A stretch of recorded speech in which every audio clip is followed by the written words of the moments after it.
전문가와 함께하는 꼬리에 꼬리를 무는 질문 딥 러닝 시간입니다. 오늘 함께해 주실 이동우 대표님 모셨습니다. 안녕하세요. 네, 안녕하세요. 안녕하세요. 반갑습니다. 반갑습니다. 예. 아, 저희가 벌써 13회예요. 야, 많이도 왔네요. 예, 예. 13회인데 저희가 문제도 많이 풀지만 참 대표님에게 굉장히 많은 것들을 배우고 있거든요. 예. 저는 이제 예. 레파토리가 거의 떨어져 가고 있어요. 아, 그러니까요. 예. 그동안 배웠던 것들 한번 복습해 본 적 있어요? 물론입니다. 저 거의 뭐 모든 주제 다 얘기할 수 있는데 그 대표님께서 하나 주제 주시면 제가 아는 것까지 오, 아는 진짜? 건 얘기를 해볼게요. 중간 점검? 네. 어. 아무거나 아무 키워드나 주시면은 DT DT. DT는 디지털 트랜스포메이션이라고 해가지고 이제 모든 것을 데이터화하는 게 근데 요즘 4차 산업혁명 화두입니다. 아. 그래서 4차 산업혁명이라 했을 때 그 DT라는 개념을 꼭 알아야 됩니다. 아, 그렇죠. 아, 이렇게 설명하는 것만으로도 어딥니까? 그럼 아니면 예. 구독 경제? 네, 구독 경제는 아까 DT 할까요? 그냥 계속? 아니 근데 왜냐면은 좀 까먹어야 또 배우고 하죠. 아, 그럼요. 그치, 그럼. 한 번 할 때마다 다 알면 안 되죠. 예. 그래서 공부는 끊임없어야 끝이 된다는 없습니다. 거. 예. 오늘 저희가 공부할 주제는 어떤 겁니까? 자, 우리 그 까먹는 거에 대해서 얘기를 했으니까 네. 그거에 대해서 좀 하나 말씀을 좀 드리고 넘어가면 네. 에빙하우스의 망각곡선이라는 게 있어요. 저 봤던 것 같아요. 예, 그 에빙하우스라는 그 사람이 그 사람이 어떻게 하면 기억을 계속 오래 보존할 것이냐 음흠. 그거를 연구를 한 건데 네. 그래서 무언가 하나를 보더라도 그러니까 예컨대 어떤 숫자가 한 30개 정도 나열돼 있는 복잡한 숫자라고 해봐요. 그럼 외우기 힘들잖아요. 네. 이것도 주기적으로 내가 한 번씩 계속 보게 되면 평생 까먹지 않는 그 숫자로 남게 된다고 해서 그거를 기억해낼 수 있는 곡선을 만들어낸 게 에빙하우스의 망각 곡선이거든요. 하여튼 뭐 그런 생각이 좀 들고 자 그다음에 오늘 주제는 노인입니다. 노인입니다. 자 근데 저는 사실은 이 노인이라고 하는 그 말을 좀 단어를 우리가 사용하기 전에 네. 그 태진 씨 같은 경우는 이제 이 방송인이니까 네. 방송에서 노인, 고령자, 뭐 어르신 뭐 여러 가지 뉘앙스와 단어들이 있잖아요. 그렇죠. 이거 어떻게 써야 되는 거예요, 이게? 어떻게 해야 이 노인분들이 좀 기분 나쁘지 않을까? 그러게 노인을 노인이라 하는데 노인들이 불편해 하시니까. 그죠? 이 노인의 반대말은 젊은이잖아요. 그쵸. 그러면 고령자의 반대말은 보통 저령 어르신이라고 좀 이렇게 어르신, 표현을 하긴 하죠. 좀 어머님, 아버님. 애둘러서. 애둘러서. 예, 어르신. 예. 그럼 오늘 우리는 어르신이라고 해야 되나요? 저는 40년대생. 이건 가치 중립적이지 않을까요? 40년대생, 30년대, 50년대 이전생. 예. 죄송합니다. 예. 자, 그러면 일단은 우리가 예. 그냥 뭐 몇 권의 책들은 그냥 노인이라고 하니까 노인. 네, 그렇죠. 우리 노인으로 그냥 하죠. 노인이라고 네, 그냥 네, 네. 공통적으로 한번 표현해 봅시다. 자, 이 노인이라고 하는 얘기를 좀 하게 되면 우리가 어떤 얘기를 좀 해야 되냐면 산업에서 이 노인들에 대한 산업 그 아이템을 우리가 어떻게 생각하고 있는지 그리고 노령 담론이라는 게 있어요. 이 노령 담론이 도대체 무엇인지를 이해하는 것 그리고 향후에 그러면 얼마나 많이 이 노인들이 늘어날 것인지 우리도 나중에 노인이 되잖아요. 그렇죠. 얼마 남지 않아서 사실. 그렇죠. 예, 얼마 남지 않아요. 우리가 살아온 날보다 앞으로 살아갈 날이 더 짧을 수도 있어. 슬프다. 슬프다. 슬프다. 하여튼 뭐 그런 얘기를 하고자 하는 건 아니고. 예. 자, 일단 사람이 너무나 오래 살기 시작했어요. 일본에서는 고령상속, 노인상속이라는 말이 있어요. 노인상속. 뭐죠? 이 우울한 얘기인데 부모가 한 90세까지 살다 보니까 90세의 부모가 60세 된 자녀들한테 그 재산을 상속해 주는 거예요. 그러니까 노인상속. 그러니까 이게 의미가 없잖아 사실. 그러게요. 그 나이에 무슨 돈을 받아서 무슨 일확천금을 그 시기에 드린다고? 아니 돈이 있어봐야 별로 쓸 수도 예, 없고 그쵸. 사실은 그죠? 그래서 노인상속이라는 말이 일본에서는 최근에 유행한 적이 있고 일단 사람이 너무나 오래 산다는 거예요. 두 번째는 출생률이 낮아지고 있어요. 이 출생률이 낮아지는 부분에 대해서는 사실 전 세계 사회학자들이 70년대서부터 경고를 해줬어야 된다고 저는 생각해요. 근데 그거를 경고를 아무도 하지 않았어요. 알고는 있었어요. 알았던 것 같아요. 그 이게 예를 들면 도시의 3.0 세대가 되면 3.0이라고 하면 할아버지, 아버지, 자식이에요. 그러면 3.0 시대가 되면 모든 도시에는 사실 그 경쟁 압력이 거세지고 그다음에 직장이 줄어들면서 직장이 좀 줄어들고 애들이 태어나지 않고 이게 복합적으로 일어나게 된단 말이에요. 그래서 서울 같은 경우가 지금 3세대가 살고 있잖아요. 그죠? 그렇죠. 예. 그 6.25 전쟁 이후에 때문에 지금 서울에서는 똑같은 현상이 벌어지고 있는 거예요. 애들이 적게 태어나고 그다음에 직장에 들어가고자 하는 사람들이 너무나 많아지면서 직장의 수요는 좀 더 줄어들었고 그런 부분들이 있게 되는 거죠. 그다음에 베이비 부머 세대의 역할도 사실 커요. 베이비 부머는 2차 세계 대전이 끝나고 전 세계적으로 같이 인구가 늘었단 말이에요. 같이 선진국에서. 근데 베이비 부머 세대의 가장 큰 특징이 뭔지 알아요? 이 사람들은 때가 되면 똑같은 행동을 해. 뭐 18세가 되면 고등학교를 졸업하고 대학교에 들어가고 대학교 졸업하면은 결혼을 하고 쳇바퀴 그다음에 돌듯이 직장을 똑같이. 구하고 집도 구하고 네. 그다음에 낳고 애도 낳고 그다음에 자동차를 큰 거 사고 그다음에 애들 보내려고 이제 학자금 대출도 받고 뭐 이런 거예요. 네. 그 패턴이 똑같이 커왔단 말이에요. 그래서 예전에 우리가 이 방송을 처음 시작할 때 대량 생산, 대량 소비 뭐 이런 얘기 했었잖아요. 소비재를 만드는 그런 수많은 회사들, 그 회사들이 사실 베이비 부머 세대가 커가면서 계속 그 산업군을 키워왔던 거예요. 그래서 결과적으로 지금 노인이 얼마나 많으냐. 전 세계적으로 보면 노인 65세 이상 포함된 사람들이 2015년 기준으로 6억 1,700만 명. 전 세계 인구가 70억이 넘잖아요. 6억. 그죠? 그다음에 2030년에는 10억 명. 많아진다는 거예요. 더. 예, 많아진다는 생명이 연장되니까 자꾸. 늘어나니까. 그다음에 2050년에는 16억 명이에요. 오, 와. 5년 사이에 그렇게 늘었네요. 엄청나게 늘어요. 예. 그러니까 사실 이 부분들이 그러면 어떤 문제를 낳게 될 것이냐를 우리가 좀 따져봐야 되는데 네. 그 전에 그 노인이 그러면 나쁜 거냐? 사실 MIT 대학이라는 데서 75세 이상 노인들한테 조사를 해본 적이 있어요. 그랬더니 그 중에 35%만이 나는 늙었다라는 걸 인정했다는 거야. 그러니까 사실 주변에 노인분들하고 이 말씀을 좀 나눠보면 그분들은 연세가 들었다고 생각하지 않거든요. 아직은 청춘이다라고 얘기하시는 분들이 정말 많단 말이에요. 우리 아버지. 그러니까. 네. 그러니까 우리도 나이 들면 그렇게 될 수 있다. 그러니까요. 예. 절대로 저희 아버지가 68세이신데 네. 노인이죠. 노인인데 중년이라고 계속 그렇게. 네. 근데 그게 지금 그게 근데 이게 우울한 얘기 하는 게 아니죠, 저희. 그럼 이게 제가 아는 분은 귀농을 하셨어요. 제가 아는 작가분은 몇 년 전에 귀농을 하셨는데 이분이 60세가 좀 훨씬 넘으셨어요. 근데 그 지역에서 가장 젊대. 동네 청년이구나. 청년. 그래서 더 어르신 분들이 청년 와서 막걸리 한잔 해야지. 60대면 막내지 뭐. 맞습니다. 뭐 그렇다는 막둥이. 거예요. 그렇죠.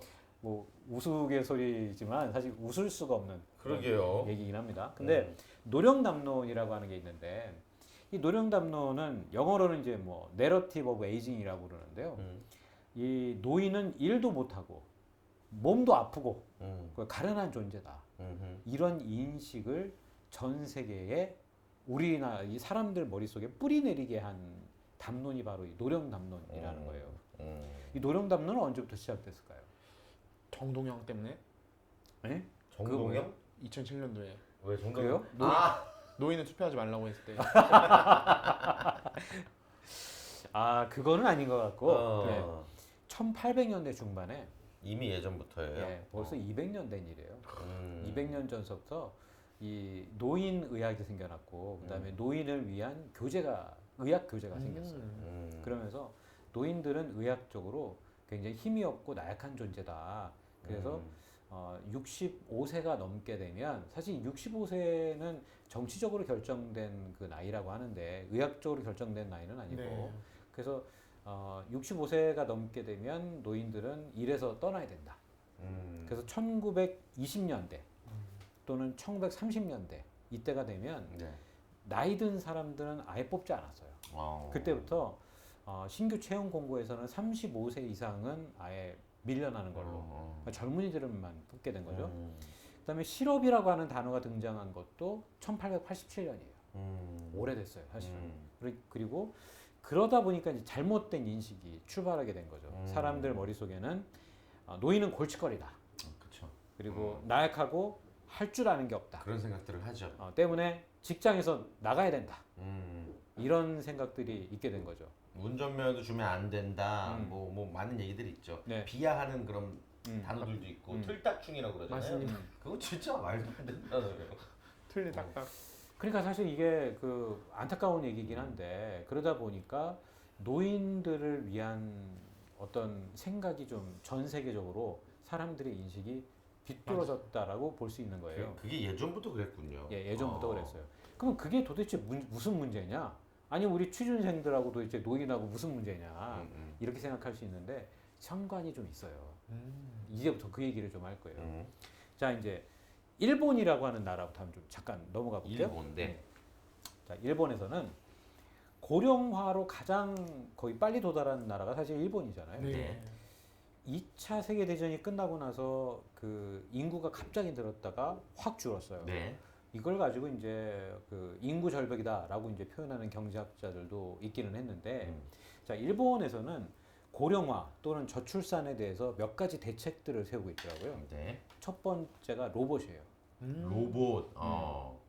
제가 예전에 방송에서 그 로봇을 대하는 그 마인드가 동양에서는 서양보다는 조금 더 쉽게 대한다고 말씀을 드렸었던 적이 있죠. 네. 네. 대체적으로 일본이잖아요. 네, 네. 그래서 일본에서는 지금 노인들을 케어하는 그런 로봇들이 많이 생겨나고 있는데 간호사가 한 400만 명이 필요한데 현재 그렇게 간호사가 많이 상황이 있는 상황이 아니라서 대신하는구나. 대체적으로 로봇을 대체하겠다라고 하는 얘기가 들고 나오죠. 그다음에 또 하나는 전체적으로 사회 시스템을 좀 낮출 필요가 있다. 속도를 낮출 필요가 있다. 왜냐하면 젊은이들이 없기 때문에. 그다음에 세 번째가 있는데 이민 정책을 쓴다는 거예요. 이민 정책이요. 외국에 있는 노동자들을 국내로 불러들이겠다. 근데 일본의 자체적으로는 이런 이야기도 있어요. 뭐냐면 지금 사실 일본이 예전에는 스시도 뭐 가르쳐 주지 않다가 외국인들한테 스시를 좀 가르쳐 주고 있다고 하잖아요. 자, 그런데 이게 문제가 내부에서 어떤 얘기들이 나오게 있냐면 앞으로 한 20년 동안 이 고령화 또는 저출산 시대를 맞이해서 외국인 노동자를 대거 들여오게 되면 앞으로 20년 동안 한 2,500만 명 정도를 들여와야 된대요. 예. 엄청난 숫자예요. 2,500만? 예. 그러면 지금 일본의 인구가 한 1억 3천 정도 되지 않아요? 네. 그러면 1억 3천 정도가 되는데 그 중에 2,500만 명이 외국인 노동자가 온다고 생각해 봐요. 그러면 일본의 여성들은 그 사람들하고 결혼을 할까요? 안 하려고 하겠죠.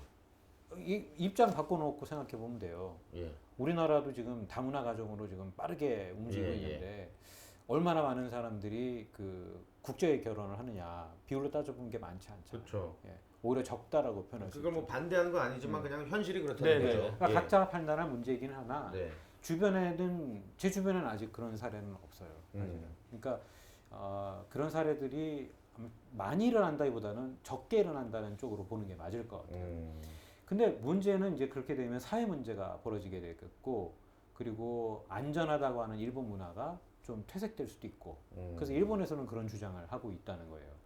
일단 일본의 상황이 그렇고 자, 산업적으로 한번 봅시다. 산업적으로 보면 하인즈라고 하는 회사를 좀 빼놓고 이야기를 할 수가 없어요. 케찹이요? 케찹. 하인즈? 하인즈. 예. 하인즈가 옛날에 노인식을 만들었거든요. 노인실? 노인식. 노인실. 노인들이 먹는 음식. 진짜요? 자, 노인은 골칫거리고 나약하고 할 줄 아는 게 없고 힘이 없고 그래. 그럼 어떤 음식을 만들면 잘 팔릴까요? 노인들한테? 약밥 이런 거. 잣 이런 거. 그러니까 뭐 대표적으로 우리나라에서 생각할 수 있는 건 죽이겠죠. 부드러운 거. 부드러운 거. 예. 뭐 이도 약하고. 그렇죠. 그죠? 딱딱한 고기 못 먹죠. 질긴 고기는. 그렇지. 그러니까 1940년대부터 하인즈가 그 노인식을 개발하기 시작했고요. 그다음에 55년에 노인식을 출시했어요. 어떻게 됐을 것 같아요? 쫄딱 망했죠. 망했지. 망했지. 인정을 안 하니까 사람들이. 내가 왜 망했을까요? 모든 장사는 좀 부자들을 상대로 해야 되는데 노인들에게 과연 팔렸을까 싶기도 하고. 만약에 예. 태진 씨가 노인이야. 예. 마트에 가서 그게 있어. 예. 살 거예요? 안 살 거죠. 왜 안 사요? 아까도 말씀하셨지만 내가 노인이다 인정한 사람 35%밖에 안 되잖아요. 맞아요. 나조차도 내가 왜 이걸 먹어? 아직도 나는 까르보나라 먹을 거야? 와인 마실 거야? 이럴 것 같은데. 그렇지. 나도 고기 먹을 수 있어. 예, 예. 하면서. 자, 그와 비슷한 사례가 사실은 노인과 관련한 상품은 아니었는데 예전에 우리나라 LG 생활건강에서 만들었던 그 과일과 야채를 싣는 그 야채 과일용 퐁퐁을 만든 적이 있어요. 네네. 기억 안 날 거예요 아마. 몇 그 년 찾아봐도 잘 안 나와요. 근데 그 제품의 이름이 뭔지 알아요? 뭐예요? 과일이랑 야채랑이에요. 과일이랑 야채, 과일과 야채였나? 과일이랑 야채였나? 아무튼, 하여튼 예, 그래요. 과일과 야채라는 단어가 들어가요. 예. 자, 근데 이거를 사전 조사했을 때는 사람들한테 이런 거 쓰실 거예요? 라고 했더니 주부들이 뭐 85%가 난 이거 사겠다. 근데 안 샀구나. 근데 안 산 거예요. 왜? 안 못 믿어서. 아니 그게 아니지. 지금까지 별일 없었으니까. 아. 그다음에 또 하나는 마트에 가서 저 과일이랑 야채랑 어디 있어요? 그러면 진짜 과일 판으로 안내하니까. 그러니까 저기 있잖아 저기 과일 야채 많네 할 거 아니에요. 그러니까 이상한 사람으로 봤을 수도 있겠지. 현실은 다르다는 거죠. 현실은 그렇죠? 다른 거예요. 그 노인식 그거랑 비슷한 것 중에 하나가 네. 제 옷 사이즈 이런 거 있잖아요. 네. 아무리 뭐 빅 사이즈 쇼핑몰 뭐 큰 형님들을 위한 이렇게 아무리 수식을 해놔도 그 사이트는 전 절대 안 들어갑니다. 안 들어가요? 그걸 타깃으로 하면 안 돼요. 여러분 들으셨어요? 400만 비만인들을 대표해서 말씀드립니다. 뚱뚱이 쇼핑몰이라고 이름 짓지 마세요. 그냥 일반 한국 사이즈만 크게 만드세요. 왜 뚱뚱이 쇼핑몰이라면 제가 좋아할 줄 아세요? 자존심 상해서라도 안 들어갑니다. 그냥 일반적인 쇼핑몰처럼 하고 사이즈만 크게 만들면 비만인들끼리 입소문이 얼마나 많은지 아세요? 그치. 그냥 맞아. 멋있게 만드세요. 멋있게. 어. 뚱뚱이들을 위한 쇼핑몰. 욕하는 거야 뭐야. 진짜 짜증나. 그런 분들이 400만 명이나 돼요? 제 주장은 그렇습니다. 아 그래요? 400만 비만인들 나도 위해. 옛날에 그게 뭐야 키 작은 남자들을 위한 쇼핑몰이 있었어. 나 거기 되게 짜증나더라고. 맞아요. 진짜. 나도 짜증 날 것 같아. 네. 좀 너무 키 작남 지금도 있나요? 아무튼 뭐 노인식이라고 대놓고 파니까 안 팔렸겠죠. 자, 그렇죠. 예. 그러니까 MIT에서 한번 그 MIT 슬론 경영대학원이라고 있잖아요. MBA 대학원. 네, 처음 들어봤지만. 네, 네, 경영대학원이죠. 슬론. 네, 거기에서 학생들을 대상으로 조사를 해봤어요. 야, 이 노인들을 위한 상품 뭐가 있을까? 무슨 제품을 개발할래? 라고 이제 물어봤어요. 그랬더니 대부분 대답이 뭐였냐면 뭐 안전 보행기, 뭐 치매 치료제, 그다음에 휠체어, 뭐 이런 거만 뭐 나와요. 대소변 뭐 저기 기저귀 뭐 청소하고 이런 거, 예. 어린용 기저귀 뭐 이런 것만 얘기가 나오는 거예요. 예. 사실 이런 부분들이 우리들의 인식인 거지. 인식이죠. 예, 그쵸. 이게 바로 노령 담론인 거죠. 그래서 그치. 하인즈가 실패한 이후에 거버라는 회사가 있는데 이유식 만드는 맞아요. 거버. 거버도 1974년에 노인식을 만들었다가 아주 폭망했다. 그러다 보니까 이 노인식을 만들어서는 잘 안 되는 거예요. 네.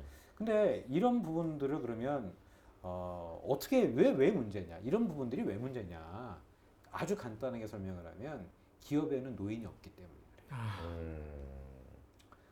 그러니까 노인의 마음을 알 수 있는 사람이 없는 거예요. 이미 기업에서는 65세가 되면 다 나가야 되고, 그다음에 그러면 기업 내부에서 그걸 대체할 수 있는 사람은 없잖아요. 아무리 젊은이가 노인의 마음을 이해한다고 해도 이해할 수 없는 부분이거든요. 그렇기 때문에 노인들을 위한 상품들이 제대로 나오지 못하게 되는 거죠. 대안은 하나 있어요. 대안이 뭘까요? 무슨 대안이 있을까요? 노인들을 영입해야 되나요? 노인들을 영입하면 안 되고요. 예. 여성들을 대상으로 조사를 하면 돼요. 여성들을 대상으로? 이건 무슨 의미죠? 이게 좀 아주 독특한 의미인데 보통 기업에서는 FGI라는 걸 하잖아요. 네. FGI가 이제 포커스 그룹 인터뷰를 하거든요. 포커스 그룹 인터뷰. 그렇죠. 뭔가를 만들 때 그룹 인터뷰를 하면서 그 사람들의 니즈를 파악하는 걸 이제 FGI라고 한단 말이에요. 자, 그런데 이제 이 남자들이 그 안에 포함이 되면 남자들은 의견을 잘 이야기를 하지 못한대요. 전 세계적으로. 왜 그럴까요? 보통 여성들이 전 세계의 구매력의 한 47%인가를 좀 더 높은 수치일 거예요. 그 정도를 여성들이 더 주도해서 의사결정을 하게 되거든요. 때문에 이 여성들이 사실 집안의 모든 것들을 다 일일이 챙기잖아요. 또. 병간호도 하고 많은 그렇죠. 것들을 담당하잖아요. 예, 예. 그렇기 때문에 이 여성들이야말로 어떤 물건들이 어떻게 쓰임새가 있는지 더 잘 알게 된다는 거죠. 때문에 남자들을 인터뷰해봐야 소용없고 여성들을 인터뷰하는 게 도움이 된다. 그런 얘기를 하고 있습니다.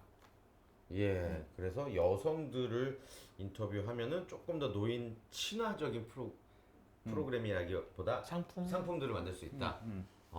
그렇구나. 야, 뭐 자세히는 않지만 하이지의 노인식은 어떻게 보면 남자들의 머리에서 만들어진 거일 수도 있겠네요. 그러면. 기업의 대부분의 의사결정은 사실 남자들이 해요. 이거 아직까지는 어쩔 수 없는 부분이기는 하죠. 때문에 이게 많은 부분들이 여성들이 더 참여해야 되는 부분들로 있는 거고 저는 그렇다고 해서 페미니즘을 주장을 하는 건 아닌데 네. 뭐 이 부분에 대해서는 이미 학계에서 얘기를 하고 있는 거니까 예, 한번 우리가 경청해 볼 필요가 있겠다는 생각이 좋습니다. 듭니다. 네. 오늘 좀 많이 어려웠나요? 아니요. 네. 그러니까 좀 오늘은 평상시에 비해서 생각을 많이 하게 하는 맞아요, 주제였던 것 같아요. 네. 그래서 저는 어렸을 때 마냥 그냥 우리 할아버지도 그렇고 그냥 막 짜증날 때가 있었단 말이야. 냄새나. 나도 모르게 노령 담론 속에 살았던 거야. 근데 맞아요. 나이 40이 되고 내 눈앞에 내가 가장 사랑하는 부모님이 이렇게 노인이 되는 모습을 보니까 이게 나의 모습인데 뭐 저들은 뭐 노인이고 싶어서 노인인가 이런 생각을 하면서 되게 짠했고 나도 잘 준비를 하고 싶거든요. 그러니까 조만간 우리도 그렇게 되죠. 네, 초라한 노인이고 싶지 않아서 좀 사회적으로도 좀 준비가 되어 있고 나부터가 먼저 준비가 되어 있으면 좀 멋진 노년을 보낼 수 있을 것 같은데 오늘 이야기가 많이 도움이 됐어요. 네. 네, 아직 멀었죠. 아직 멀었죠. 아이 멀었지 뭐 사실은. 넌 젊어봤냐? 아, 넌 늙어봤냐? 우린 젊어봤다. 맞습니다. 그 아까 그 뭐 이제 연구할 때 노인들을 위한 상품을 뭘 준비하냐 했을 때 치매 치료제 그렇게 접근하면 절대 안 되냐고 생각합니다. 예.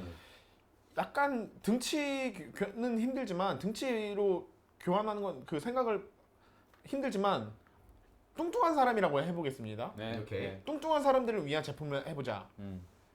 다이어트 보조제, 그다음에 뭐 붕대, 압박 붕대 이런 거 아닙니다. 음. 똑같은 걸 원해요. 네, 미니 맞아요. 스커트. 맞아요. 노인도 그치. 액세서리. 그다음에 노인 그 데이팅 어플. 음. 노인을 위한이라고 하면 또 안 써요. 그치. 똑같이 해야 아직 장사를 할 줄 모릅니다 이 사람들. 맨날 그 미래만 연구하지. 아유, 화를 내요. 네, 그러니까 사실 이게 이런 관련한 책들을 이렇게 쭉 보게 되면 상훈 씨가 얘기한 거고 좀 똑같은 얘기를 하고 맞네. 있는데 맞아. 경영대학원의 그 어떤 높은 지식들이 필요가 없다는 거예요. 나 로스쿨 간다. 어. 나 수능 다시 본다. 아 로스쿨이 아니라 MBA 가는 거 아니에요? MBA 간다. 자 그래서 필요한 것은 아주 정상적인 마인드를 갖고 있는 사람이 사실 성공할 가능성이 높다는 거지. 어떤 노인이 되고 싶으세요, 대표님은? 저요? 네, 뭐먼 얘기긴 하지만 가까운 미래예요. 가까운 미래죠, 네. 그렇죠? 따지면. 네. 저는 일단은 배 나온 노인이 되고 싶진 않고 아, 저랑 똑같으시네. 그다음에 이 대머리가 되고 싶진 않아요. 그러니까 이 머리 빠진 사람 있잖아요. 그래서 저는 만약 내 머리가 빠진다라고 하면 아예 다 밀어버릴 작정이에요. 그리고 좀 푸근하고 좀 지적인 노인이 됐으면 좋겠다. 그렇구나. 네. 저는 귀여운 할아버지가 되고 싶어요. 아 그래? 네. 야. 그러니까 귀여운 할아버지 좋잖아요. 막 장난도 치고 쪼꼬레 달라고 하는데 괜히 주는 척하면서 안 주고 네, 맞아요. 막 그런 귀여운 할아버지가 되면 재밌게 살 수 있을 것 같아요. 좋을 것 같아요. 줄 거 안 주고 하면은 줬다가 주려고 그러다가 안 주잖아. 그러면 주책인가? 손자한테 맞아. 나중에. 그 터키 아이스크림 해주시는 분들 읽으면은 그분이 아주 재밌을 겁니다. 다 뺐다가 이렇게 했다가 또 뒤집었다가. 우리 상훈 씨는 어떤 노인이 되고 싶어요? 저는 말을 최대한 안 하는 진짜 멋있는. 말을 너무 많이 하고 싶을 것 같아요. 어른 되면 말 많아지고 그런다잖아요. 근데 일부러 줄일 거다. 네, 일부러 줄이고. 아무튼 저는 귀여운 노인이 돼서 죽고 싶지 않거든요. 네. 따뜻한 나라 가서 살고 싶어요. 예. 같이 가서 삽시다. 알겠습니다. 아무튼 여러분들도 이 사회적으로 노인들에 대한 문제도 있고 이 노령 담론이 무엇인가는 좀 알아보고 내가 어떤 편견과 선입견 속에 살고 있는지 그리고 내가 다니는 회사, 내가 준비하는 회사가 관련이 있다라면은 이렇게 새롭게 노인에 대해서 우리가 접근할 수 있는 방법을 많이 공부하셔야 될 것 같아요. 네, 오늘 꼬리공탕을 통해서 배운 다양한 것들 오늘도 감사 말씀드리겠습니다. 오늘 강의 몇 점? 오늘 강의는 10점입니다. 몇 점 만점에? 10점 만점이에요. 역시 감사합니다. 오늘 강의는 저는 물어보세요. 네, 오늘 강의 몇 점? 문익점. 오! 몇 점 만점에? 죄송합니다. 문익점 뜻이 있어요. 문익점이 무슨 뜻이죠? 문. 문. 문상훈이 익. 익히 칭찬에 맞지 않는 강의. 점. 그래서 문익점. 와. 죄송합니다. 편집. 자, 인사드리도록 제가 하겠습니다. 잘못했습니다. 예. 다음 주에도 더욱더 핫하고 혹한 내용들 가지고 다시 찾아뵙도록 하겠습니다. 대표님 감사드리고요. 네, 여러분 고맙습니다. 고맙습니다. 고맙습니다. 네.